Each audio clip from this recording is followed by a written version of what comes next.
Hello दोस्तों, स्वागत है आपका इस हिस्ट्री के सीरीज़ में। ये हमारा छठी क्लास की एनसीईआरटी है और ये आज हम लोगों का लेक्चर 5वां है और अध्याय भी 5वां है। तो चलिए शुरू करते हैं। अध्याय 5 है कि क्या बताती है हमें पुस्तकें और कब्रें। तो आइए देखते हैं। देखिए, प्राचीन काल में जो था उस समय इतिहास को जानने के लिए 3 स्रोत थे हमारे पास। पहला स्रोत साहित्यिक स्रोत था, दूसरा स्रोत था पुरातात्विक स्रोत और तीसरा स्रोत जो था विदेशी यात्रियों के विवरण में जो मिला है उससे हम प्राचीन काल के बारे में जानते हैं। जैसे साहित्यिक स्रोत के अंतर्गत आता है धार्मिक साहित्य और एक होता है लौकिक साहित्य। तो धार्मिक साहित्य जैसे हमारा ऋग्वेद हो गया, यजुर्वेद हो गया, अथर्ववेद हो गया, सामवेद हो गया, उससे हम जान सकते हैं। तो अगर हम लौकिक साहित्य के बारे में बात करें तो उसमें अर्थशास्त्र, राजतरंगिणी, बौद्ध साहित्य, जैन साहित्य, इसके माध्यम से हम जान सकते हैं। अगर हम पुरातात्विक स्रोत की बात करें तो सिक्का, मोहरे, उसके बाद से बर्तन जो मिलते हैं, भवन निर्माण, उसके बाद से जो मूर्ति चित्रकला, जो अभिलेख मिले हैं, शिलालेख मिले, उसके माध्यम से हम पुरातात्विक स्रोत जानते हैं। ठीक उसी प्रकार से अगर हम विदेशी यात्रियों के विवरण को पढ़ें, जैसे यूनान के बारे में पता लगेगा, चीन के बारे में पता लगता है इससे, या अरबी लेखक के बारे में अगर अरबी लेखक पर पढ़ेंगे तो उससे पता लगता है भारत के बारे में, तिब्बत के बारे में। एक दूसरे से चीज़ें कनेक्टेड थी। इन सब चीज़ों के पढ़ने से हमें पता लगता है कि भारत और अन्य देश भी उस समय जुड़े हुए थे। देखिए, पुरातात्विक स्रोत किसे कहते हैं? वह विज्ञान जिसके अंतर्गत अतीत के गर्भ में छुपी हुई सामग्रियों का अध्ययन कर प्राचीन काल के लोगों के सामाजिक, आर्थिक, धार्मिक, राजनीतिक, सांस्कृतिक जीवन का ज्ञान प्राप्त किया जाता है, उसे पुरातात्विक स्रोत कहते हैं। आइए देखते हैं दुनिया के प्राचीन ग्रंथों में से क्या क्या हमारे काम लायक चीज़ है। देखिए, शायद तुमने वेदों के बारे में सुना होगा, सबने सुना है। ये छठी क्लास की एनसीईआरटी इसलिए ऐसा लिखा है। देखिए, 4 वेद होते हैं, ऋग्वेद, सामवेद, यजुर्वेद, अथर्ववेद। सबसे पुराना जो वेद है वह है ऋग्वेद, जिसकी रचना श्रुति साहित्य के लगभग 3,500 साल पहले हुई थी।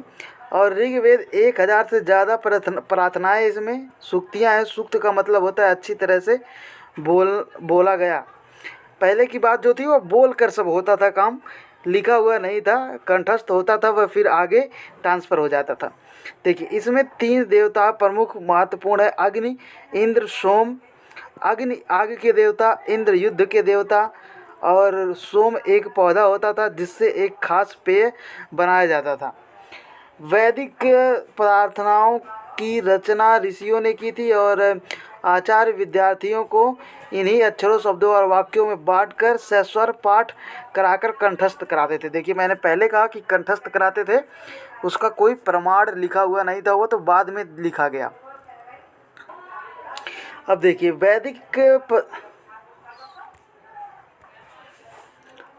वैदिक प्रार्थनाओं की रचना ऋषियों ने की थी। आचार्य विद्यार्थियों को उनके अक्षरों, शब्दों में बांटकर सस्वर पाठ कंठस्थ कराते थे।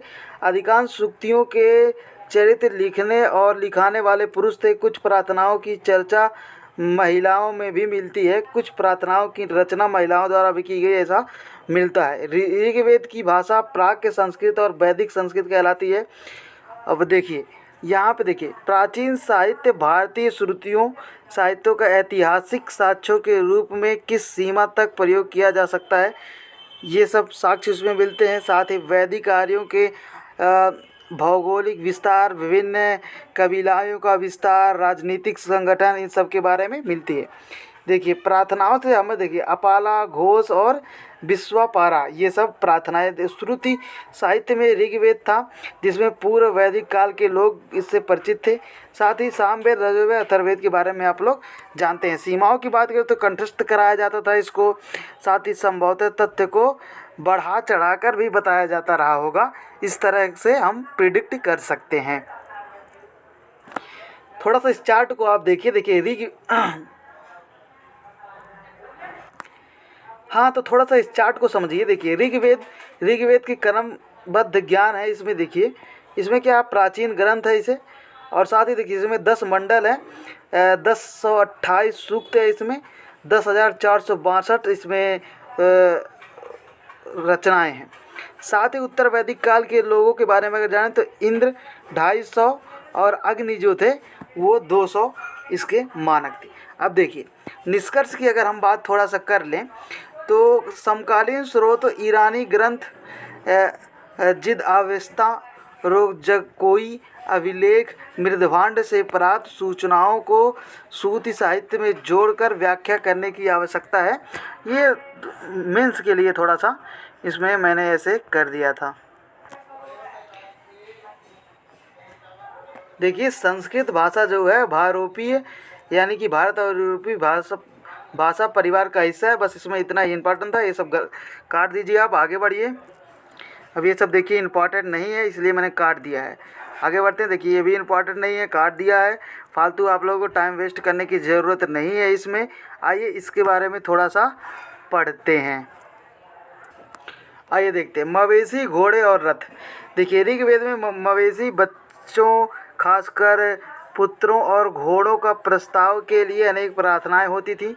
आज भी लोग पुत्र की चाहत में पता नहीं क्या क्या करते हैं। देखिए यहाँ पे घोड़ों को लड़ाई के लिए रथ खींचने के काम आया जाता था। इन लड़ाइयों में मवेशी जीत कर लाया जाता था और लड़ाइयाँ वैसे ज़मीन के लिए भी लड़ी जाती थी जहाँ अच्छे चारागाह हो या जहाँ पर जैसे जल्दी तैयार होने वाले फसलें उपजाए जा सकें। कुछ लड़ाइयाँ पानी के स्रोत और लोगों को बंदी बनाने के लिए भी लड़ी गई हैं।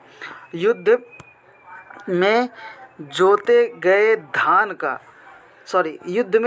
गए धन का कुछ भाग सरदार रख लेता था और कुछ हिस्सा पुरोहित को दे दिया जाता था। मतलब स्वयं ही लोग दे देते थे, कुछ भाग सरदार को, कुछ भाग पुरोहित को। अब देखिए यहाँ से देखते हैं जनता या पूरे समुदाय के लोग दो शब्दों का इस्तेमाल होता था। यह था जन, जिनका प्रयोग हिंदी व अन्य भाषाओं में आज भी किया जाता है। दूसरा था विश्व, जिसे वैश्य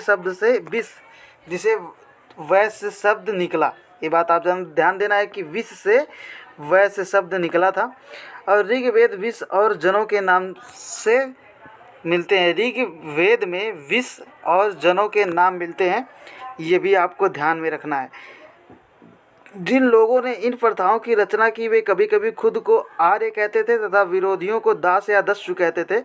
दस्यु वे लोग होते थे जो यज्ञ नहीं करते थे। आप ये बात ध्यान में रखिएगा। दास वे स्त्री और पुरुष होते थे जिन्हें युद्ध में बंदी बनाकर लाया जाता था। यह भी आपको ध्यान में रखिए। जन और विश्व शब्द का उपयोग पूरे समुदाय के उपयोग के लिए किया जाता था, पूरे समुदाय हेतु किया जाता था। अब देखिए प्रशासन की सबसे बड़ी इकाई जन होती थी, फिर विश्व होती थी, फिर कुल होता था। ये आपको ध्यान में रखनी है। जन सबसे बड़ी इकाई और कुल जो है सबसे छोटी इकाई, विश्व उसके बीच में था। ये बात ध्यान में बैठा लीजिए। एक बार यहाँ से क्वेश्चन आया है।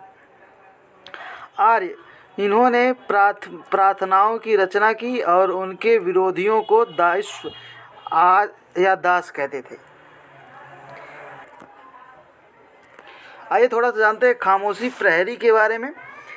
देखिए ये शिलाखंड महापाषाण जैसे कि बड़ा पत्थर के नाम से जाने जाते थे और ये दफन करने की जगह पर लोगों द्वारा बड़े करीने से लगाए जाते थे। महापाषाण कब्र बनाने की प्रथा लगभग 3000 वर्ष पहले शुरू हुई थी। यह प्रथा दक्कन, दक्षिण भारत, उत्तर पूर्वी भारत और कश्मीर में प्रचलित है। ये बात आपको ध्यान में रखनी है। देखिए कई पुरातत्वविदों को गोलाकार सजाया हुआ पत्थर मिलता है। इसमें कई बार अकेला गड़ा हुआ पत्थर मिलता है तो कई बार प्रमाण हैं जो ज़मीन के नीचे कब्र में दिखाए गए हैं। इससे क्या पता चलता है कि अमीरी और गरीबी का पता चलता है। जो लोग अमीर होते हैं उनके साथ सारा सज्जो सामान उसमें दफनाया जाता है और जो लोग गरीब होते हैं उनको ऐसे ही दफना दिया जाता है। तो आप इससे अमीरी गरीबी का पता लगा सकते हैं। आइए अब इसको देखते हैं लोगों की सामाजिक असमानता के बारे में कैसे पता लगाते हैं। देखिए पुरातत्वविद यह मानते हैं कि कंकाल के साथ कई पाई गई चीज़ें मरे हुए व्यक्तियों की होंगी। कभी कभी एक कब्र की तुलना में दूसरे कब्र में ज़्यादा चीज़ें मिलती थी।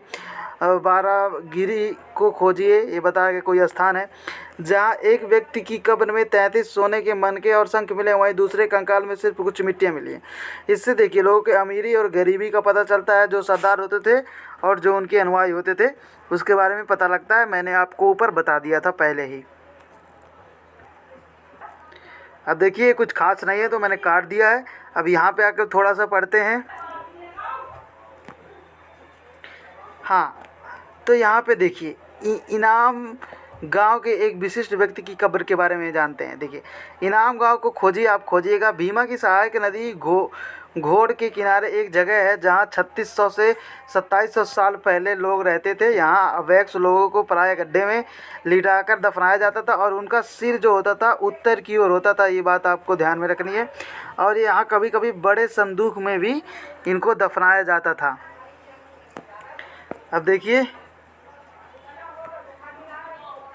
देखिए कुछ इम्पोर्टेंट नहीं है तो इसको मैं काट दे रहा हूँ। अब हम लोग आगे हाँ, तो हम ये देखते हैं इमाम के गांव के काम धंधे क्या थे। इमाम के पुरातत्वविदों ने गेहूँ, जौ, चावल, दाल, बाजरा, मटर और तिल के बीज मिले हैं, लेकिन गन्ना नहीं मिला है। यह बात आपको ध्यान में रखना है। साथ ही यहाँ पे देखिए, यहाँ पे गाय मिली है, बैल, भैंस, बकरी, भेड़, कुत्ता, घोड़ा, गधा, सूअर, सांभर, चितकबरा, हिरण, कृष्णमृग और खरहा, नेवला।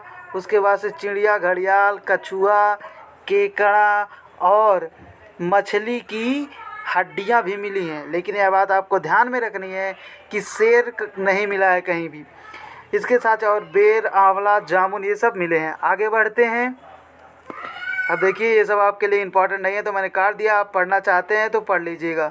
अब यहाँ पे थोड़ा सा एक बचा है, इसको मिला लेते। देखिए ये जो सूक्त है, सूक्त जो है वो अच्छी तरह से जो बोलते थे उसको सूक्त कहा जाता था, मतलब जो कंठस्थ हो जाता था। आपको मैंने बताया है।